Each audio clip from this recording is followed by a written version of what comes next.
turns out that mosquitoes carrying the dengue virus are more likely to bite and more often than their peers.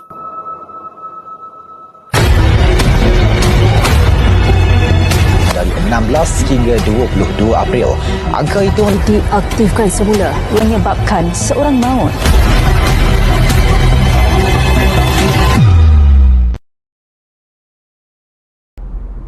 Good morning, I'm NURIN SYAFIQAH.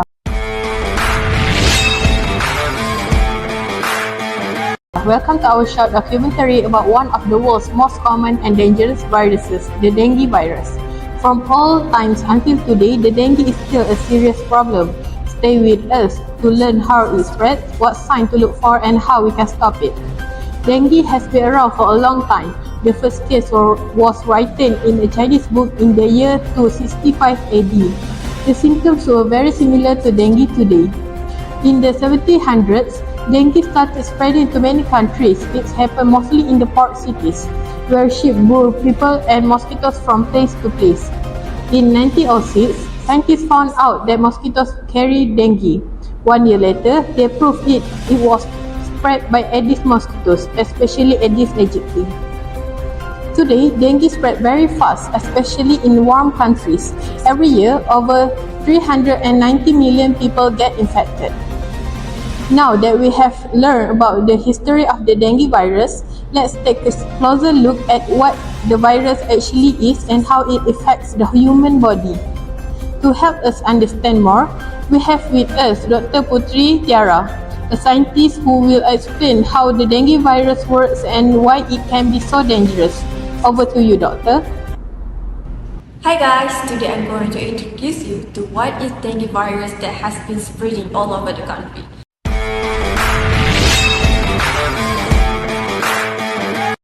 Dengue virus, also known as dengue, is a positive sense single-stranded RNA virus which places in Baltimore classification group 4.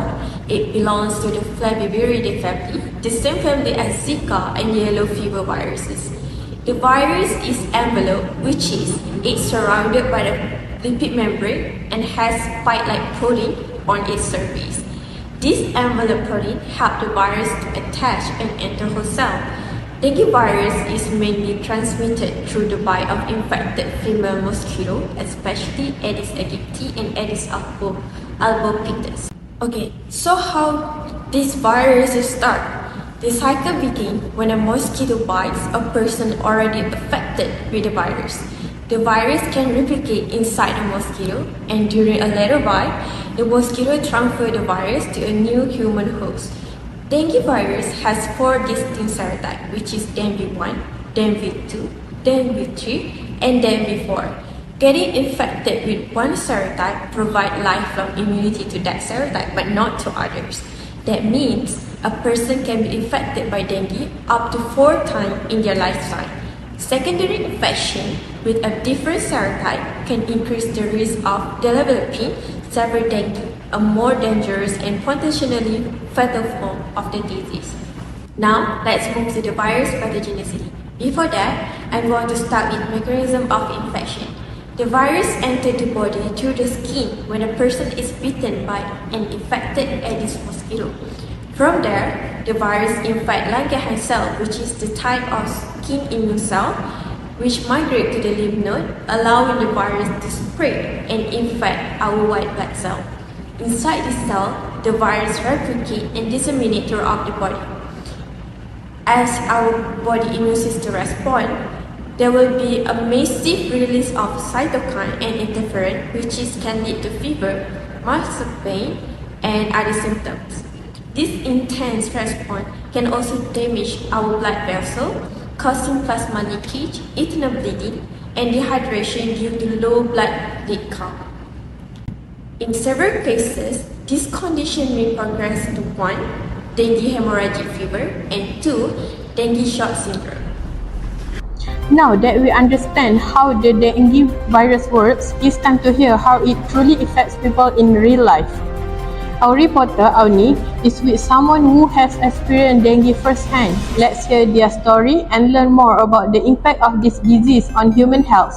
Over to you, AUNI. Good afternoon. Today we are speaking with Miss Adriana, who recently recovered from dengue fever. Thank you for taking time to share your experience with us. Could you tell us how did it all start? Yes, of course.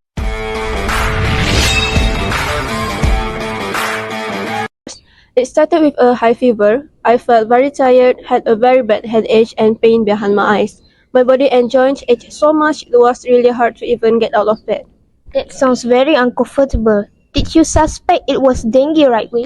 No, at first I thought it was just the flu, but then I had started getting red spots on my skin and my gums started bleeding a little. That's when I decided to go to the hospital for a treatment. At the hospital, the doctor said I had dengue, but later they said it had become dengue hemorrhagic fever. My platelet count dropped a lot. Normally, it should be above 150,000, but mine dropped to about 30,000. That's why I was bruising easily and bleeding more than normal. That sounds very serious. How did they treat you at the hospital? They had to monitor me closely and give me fluids through an IV. I felt very weak and dizzy, and I had to stay at the hospital for a few weeks. It must have been frightening time. How do you feel about the experience now? It was a very scary experience. I didn't know dengue could be that serious. I'm not feeling better now, but I've learned how important it is to take this dengue seriously and prevent mosquito bites. Thank you so much for sharing your story with us. We hope your experience will remind others to stay aware and protect themselves from dengue. Wishing you continue a good health. Thank you. Thank you, everyone. See you. As concerns about mosquito-borne disease continue to rise,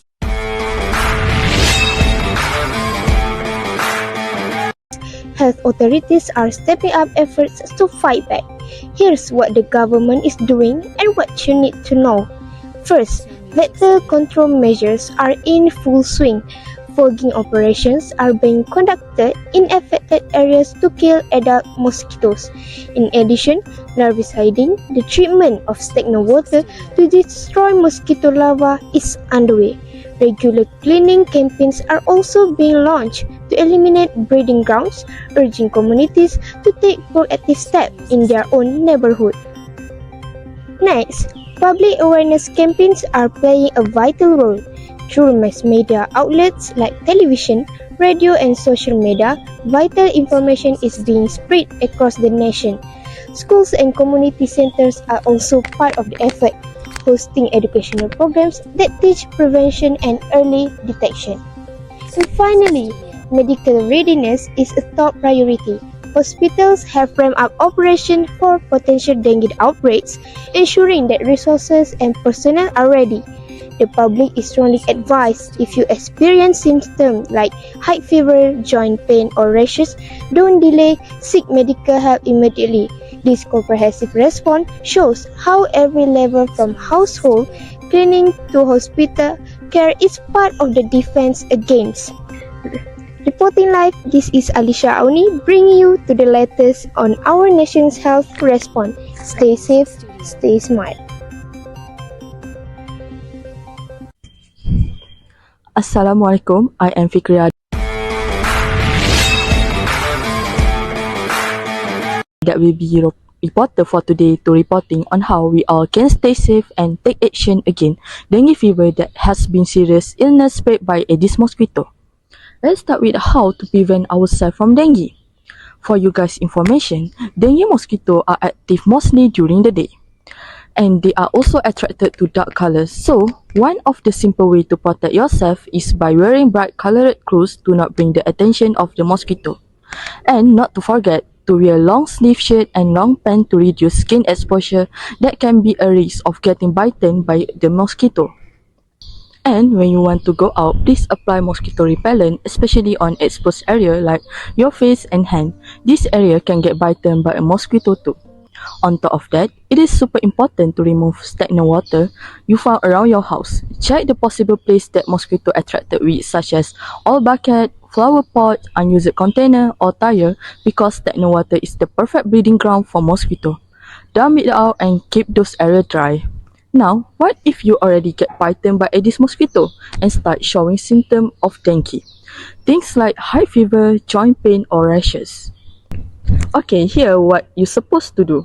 First, go see a doctor right away after showing a symptom of dengue. This is because an early treatment can help avoid complication.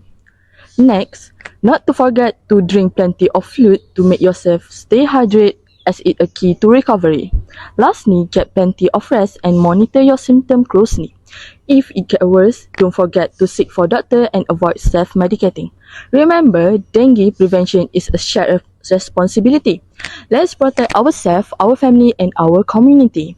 That's all from me. Stay safe, stay alert, and fight dengue together.